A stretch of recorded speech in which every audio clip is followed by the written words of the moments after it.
Hi. Today there's too much information everywhere. How to find out what's true? Well, Sherlock Holmes' method is often the best. What is that? Sherlock said that when you eliminate the clearly impossible, what remains must be the truth, as improbable as it seems. So, what am I leading to? To the prisoner's dilemma. Assume you're one of two caught spies, each of you locked in his own cell. If you confess, you stay alive and the other is shot. If he confesses first, he stays alive and you are shot. What if none of you confesses? Then both of you stay alive, but each gets 1 year in jail. Now, assume you're a rational human being and you know that so is the other. You know him. What would you do? Here, Sherlock's method comes in handy. The answer is that both of you decide to stay mum so as to minimize the overall cost to both of you. Even though both of you suffer some jail time, neither of you get shot. So even if you have no means of communicating with the other prisoner, you can forecast his behavior just as he can forecast yours. That kind of solution is called Minimax. It is perhaps the most famous result of game theory. And why it is relevant today? Because I think, as do some of my US informers, that the concept of Minimax may have relevance on the coming US presidential elections, pitting Donald Trump against Kamala Harris. But relevant why? Because the win of either side would mean a metaphorical death sentence to members of the other side. So both sides have an interest in not having an either-or result. First, let's assume Trump won. This may bring treason trials to 51 CIA former officials who wrote a letter confirming he was an agent for Putin, when the facts now allegedly show otherwise. It may also lead to a commission looking into all CIA assassinations led by Robert Kennedy Jr., who has a double personal motive to look into this. Both his father and his uncle were allegedly assassinated by alleged CIA plots. And if that's not all, there may also be a commission into the allegation that the January 6th Washington Capitol so-called riots were planned by the Democrats and engineered by the FBI, allegedly. And on top, there is a vow of Robert Kennedy Jr. to make America healthy again by going after the pharma companies and the chemical in the food supplies, trillions of dollars worth of business. Last but not least, what of a commission to look into the allegations of crookedness in the 2020 elections? And I haven't even mentioned the UAPDA law mandating that the US government release all its information about downed UFOs in its possession. It nearly became law, but saved at the very last moment by Senator Rand Paul, no one knows why. Yet, if Trump wins, the UAPDA may come back, as will the commissions of inquiry above, hurting many honest contractors and some dishonest ones, perhaps even causing social havoc. So that's one side. But what if Kamala Harris wins? Then there may be tax on unrealized capital gains, which is really tax on capital. This could cause a massive meltdown in the stock market to generate cash, to pay the tax, and the horrendous decline in wealth for billionaires, including those who fund the Democratic Party. Can you imagine Bill Gates and Jim Bezos having to pay tax on their paper gains? Where would they get the cash? Such a tax might drop the US into a deep recession, and some of the new regulations proposed may even bring it close to the state of Maduro's Venezuela. None of the ultra-rich, whether Democrat or Republicans, would like that. In short, neither side can accept a win by the other. It is an existential problem for both, as well as for the deep state of America.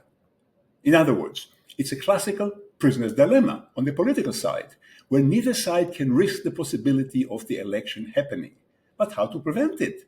Well, at this point, wise heads at both sides are very likely looking for a mini-max solution that would rule out a political death penalty to either party at a cost of minimal penalties to both. But can it happen? I passed the idea by some US friends who are, shall we say, connected somewhat, and got the impression that the real problem of getting to a political minimax is how to divide the costs among the constituency that make up the deep American empire, on both sides. Like which costs? First, the extreme wings of both sides will have to give up dreams of total victory over the other and give up the taste of sweet revenge. Second, there'll be no wholesale tale of dirty secrets of any kind. Third, no major rearrangement of the economic benefits. And all of this would happen only if neither Trump nor Harris wins. But wait, can this be engineered? How? That mechanism is called the contingent elections. Since there are 530 electors, to win a party must get at least 270 of them. But what if it is 269? Then the election goes to Congress, which chooses the president, and to the Senate, which chooses the vice president. Since the US was founded, it happened only 3 times, in 1801, 1825, and 1837. Never since. Can it happen again? In my video clip 3 weeks ago, I first mentioned this theoretical possibility. It was after the clip came out that I heard from some of my US informers who saw it. They admitted that yes, in theory, this indeed could be a Minimax solution. That is, both sides will suffer a small penalty, neither gets his maximum once, the CIA scribes get to stay out of jail, while billionaires don't get to pay Venezuelan taxes. No assassination commission, but also no January 6 penalties either, and so forth. But how can this be achieved? Well, there are a few theoretical ways to engineer it. For example, some member of Congress can be paid off with political positions, others tempted to resign with fat payoffs outside Congress, others still may simply be threatened, allegedly. Or things can be arranged in individual states, as they allegedly were in 2020, via paper ballots. Although admittedly, this will be harder now since the Trump campaign is on its toes with thousands of lawyers at the ready and tens of thousands of poll watchers. Then there are the electors. Some must be beholden to the candidates, but others may change their stripes, the so-called faithless electors. How to change their minds? Again, there are crude ways, threats and payoffs and such, allegedly. But then, state legislators can also rescind the mandate of their electors if they think there was a monkey business, as Trump and Giuliani tried to do in 2020 and were stumped by Mike Pence. Now it can be done by Democrats too, allegedly. However, all these are minutiae and well above my pay grade. But, say some of my informers, perhaps they are not above the pay grades of some of the US professional election watchers. Some of these may even have already begun the process of complex negotiations, both with the other side and with their own interested power groups, who can be convinced, tempted, or coerced to take a minor fall for the team, and of course, for the long-term benefit of the American empire. But wait, who then will be elected if neither Trump nor Harris are? In a word, anybody. If the election goes down to Congress in a 269-269 standoff, the members of Congress can pick anyone, the janitor too, if they so wish. But let us play fantasy election for a while. Why not? Like fantasy football. I'm sure you played some of it. As per my clip 3 weeks ago, a likely choice would be Mike Johnson, the compromise choice for Republican Speaker after Congressman Gates had kicked out the previous Speaker, Kevin McCarthy. Mike Johnson is a smooth, religious guy who can speak in forked tongue if needs be, and he can cut deals. He already cut a few. Or anybody else can be chosen. And on the Senate side, again, anyone can be picked, but Joe Manchin comes to mind.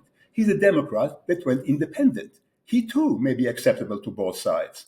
Now, a word of caution again. The above is merely a flight of fancy by a sleuth investor, semi-retired, with too much time on his hands. However, please also keep in mind the advice of Sherlock Holmes. When you eliminate all the impossible solutions, what remains is the truth, as unlikely as it seems.